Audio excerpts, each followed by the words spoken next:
Let's have a chat with the Minister for Infrastructure, Transport, Regional Development and Local Government, Catherine King.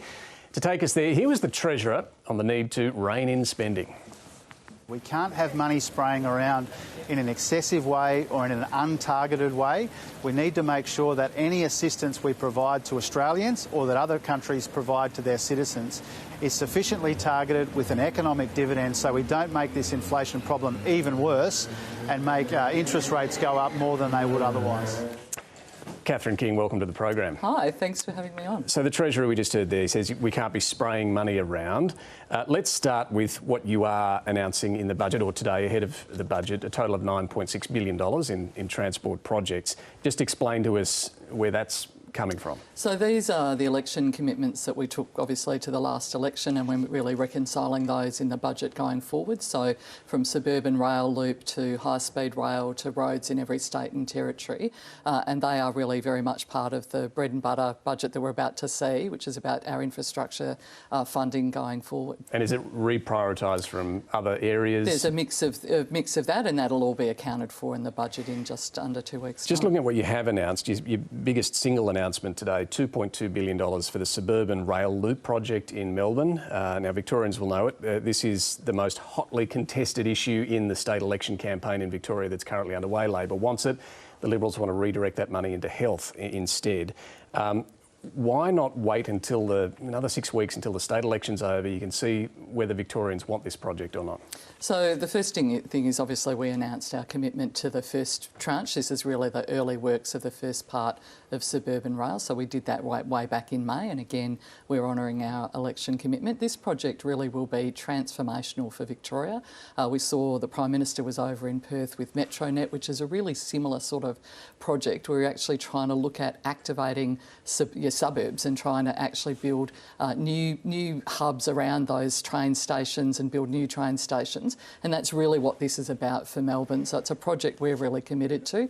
We certainly know that the Victorian State Labor Government's committed to it. I certainly hope the Liberals see. Well, we know Labor's committed to it, but we also know the Victorian Auditor General has some issues. He's been critical of this suburban rail loop project, saying, well, at least the business case presented was inadequate, didn't support a fully informed investment decision. There's a risk the value of the project's been overstated. Have you looked at those criticisms? Yeah, look, certainly I've looked at that, and I've talked to the Victorians about that, and they basically have, I'm very confident in the work that they have undertaken. And as I said, we've put $2.2 billion into that first early work stage. What work have you undertaken? Has Infrastructure Australia even signed off on this as a good idea? We've had conversations within the department itself, and as you know, Infrastructure Australia at the moment, we're undertaking a review of that, and we'll certainly, in any forward funding for suburban rail, we'll be working with Infrastructure Australia. So what do they think of the money? You've committed $2.2 billion of Commonwealth money, a lot of money.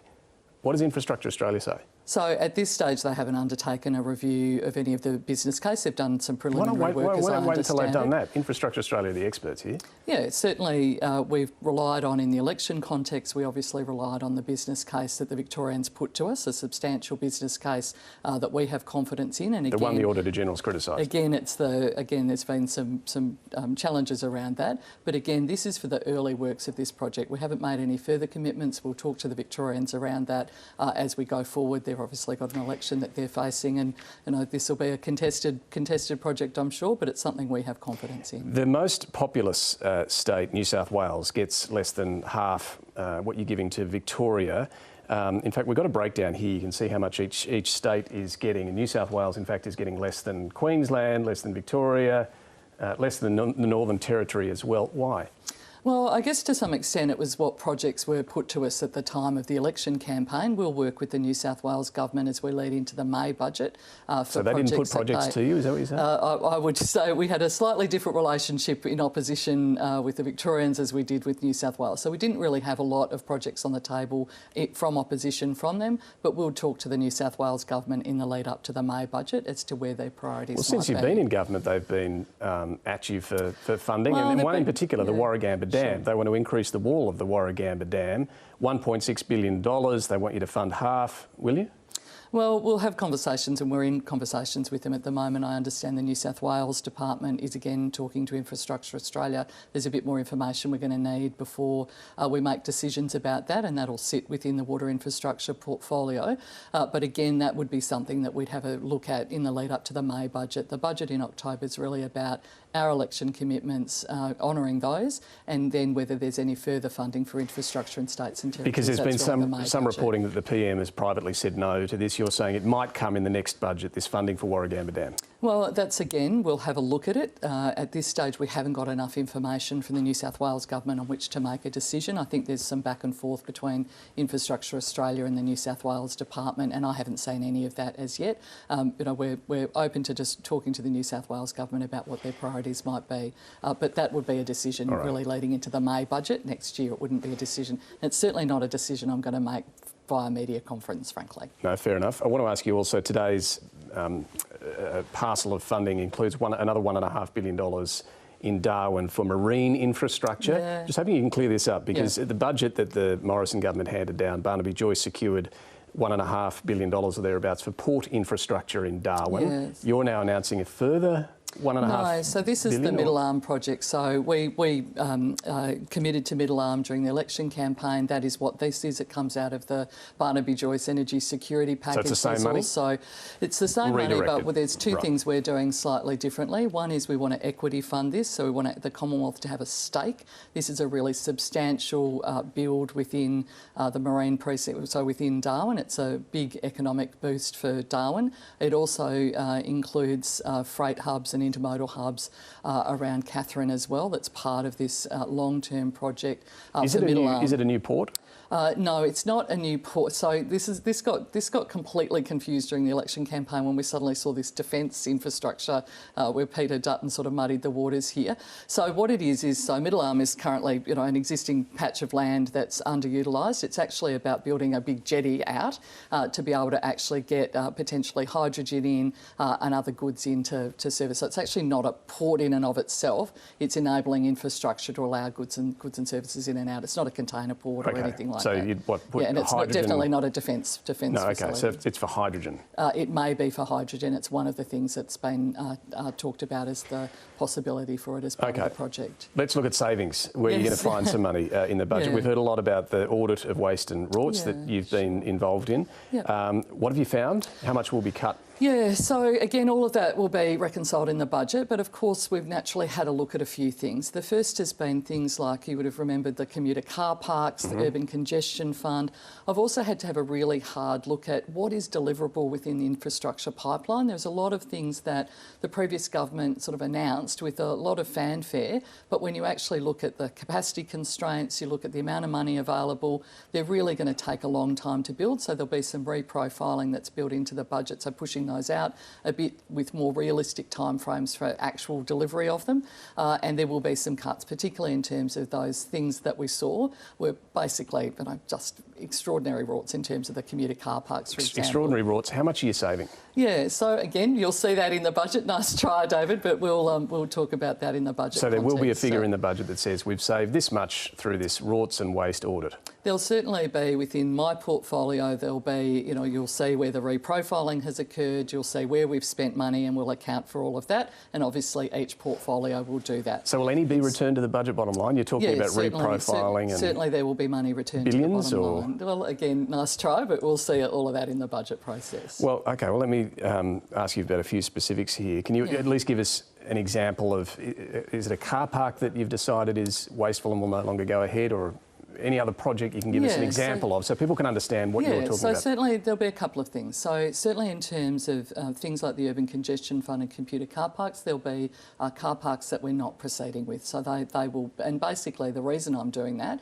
is that they've actually been underfunded. So if I was to proceed with some of those, I actually have to find an additional $1 billion to actually build them in the first place. And there's just not headroom in the budget to be able to do that. The other thing, obviously, is in terms of, there's a big mess in terms terms of some of the regional grants programs. And I've had to have a really hard look at, where did the previous government invest, where it's going to actually help economic development in the regions, and really work my way through those. So some of the things that the previous government funded will fund, some of them we won't. The Regional Accelerator Program, $2 billion fund, what happens to that? Yeah, so I think that one in particular was a strange one, frankly. I think that Bridget McKenzie put forward, again, which she then ran around the country during the election campaign announcing all sorts of bits and pieces out of.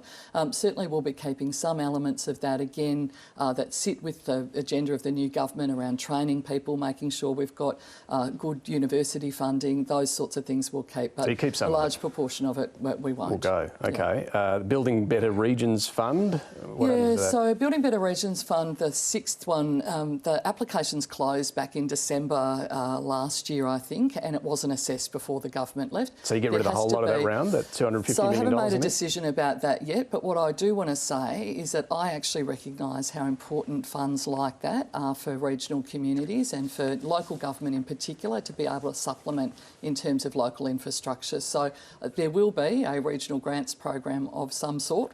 It will not be the sort of terrible, skewed program that we've seen in the past. The Audit Office obviously did a pretty strong review of the Building Better Regions Fund.